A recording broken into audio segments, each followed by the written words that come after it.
Students, अब हम चलते हैं हमारे नेक्स्ट टॉपिक पे, which is Greek war of independence, कि ग्रीस को अपनी आज़ादी कैसे मिली। Okay, so let us discuss about this answer. देखिए, before its independence Greek was under the control of Ottoman empire. जब ग्रीस आज़ाद नहीं हुआ था तो ग्रीस अंडर कंट्रोल आता था ऑटोमन एम्पायर के। Okay, Greek started for their freedom in 1821। जो ग्रीक लोग थे उन्होंने अपनी आज़ादी की लड़ाई लड़ना स्टार्ट किया 1821 में। Okay, remember this year 1821। उससे पहले पूरा ग्रीस ऑटोमन एम्पायर में आता था, लेकिन बाद में ग्रीक लोगों ने भी और देशों से इंस्पिरेशन लेकर अपनी आज़ादी की लड़ाई लड़ी।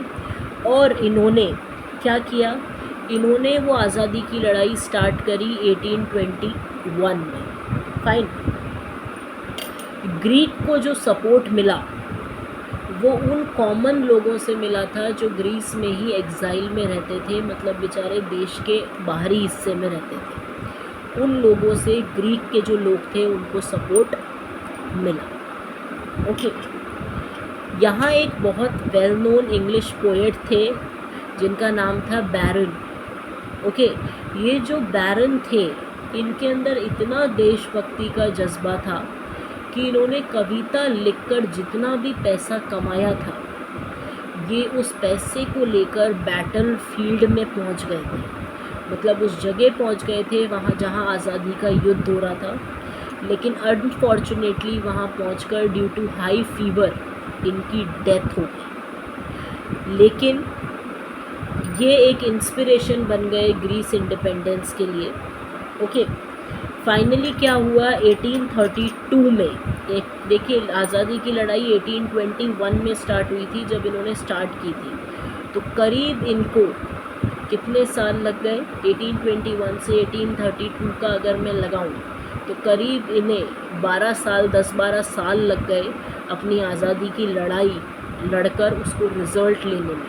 ठीक है, तो इन्होंने आज़ादी की लड़ाई 1821 में स्टार्ट की थी और 1832 में एक ट्रिटी ऑफ कॉन्स्टेंटिनोपल करके साइन हुई थी यहाँ पर, और उस ट्रिटी के अंदर ग्रीस को एक इंडिपेंडेंट नेशन घोषित कर दिया गया था। मैं फिर वापस बता रही हूँ, अपनी आज़ादी से पहले ग्रीस जो था वो एक ऑटोमन एम्पायर के अंडर आने वाला देश था।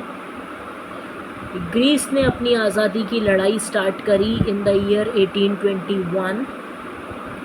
ग्रीस के लोगों को सपोर्ट मिला उन ग्रीक लोगों का जो बेचारे आउटर में रहते थे, जिनको ज़्यादा सोशल राइट्स नहीं थे, उन्हें एग्ज़ाइल में रहना पड़ता था। उन लोगों से इनको सपोर्ट मिला। यहाँ एक बहुत फेमस इंग्लिश पोएट थे लॉर्ड बैरन। लॉर्ड बैरन में इतनी देशभक्ति थी कि उन्होंने कविताएं लिख के जितना भी पैसा कमाया था उस पैसे को इकट्ठा करके ये बैटल फील्ड पहुँच गए थे आज़ादी की लड़ाई लड़ने के लिए। लेकिन unfortunately he died there due to high fever. लेकिन इनका बलिदान इतिहास के पन्नों में रह गया। और ये कहा गया कि बाद में 1832 में ट्रिटी ऑफ कॉन्स्टेंटिनोपल साइन हुई, और उस ट्रिटी के अंतर्गत 1832 मतलब लगभग 10-11 साल लग गए देश की आज़ादी में। तो 1832 में ट्रिटी ऑफ कॉन्स्टेंटिनोपल जब साइन हुई तो ग्रीस एक इंडिपेंडेंट नेशन बन गया। तो अगर आपसे ग्रीक वॉर ऑफ इंडिपेंडेंस की बात पूछी जाती है तो आप ये कहानी लिख सकते हैं।